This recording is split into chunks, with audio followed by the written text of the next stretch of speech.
சங்கீதம் 92 14.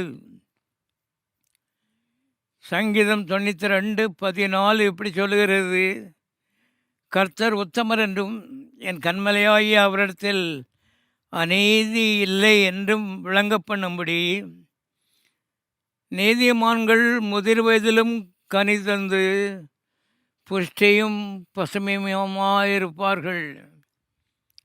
பாருங்கள், இந்த பின்பகுதியை மறுபடியும் வாசி காண்பிக்கிறேன். நீதிமான்கள் முதிர் வயதிலும் கனி தந்து புஷ்டியும் பசுமையுமாயிருப்பார்கள்.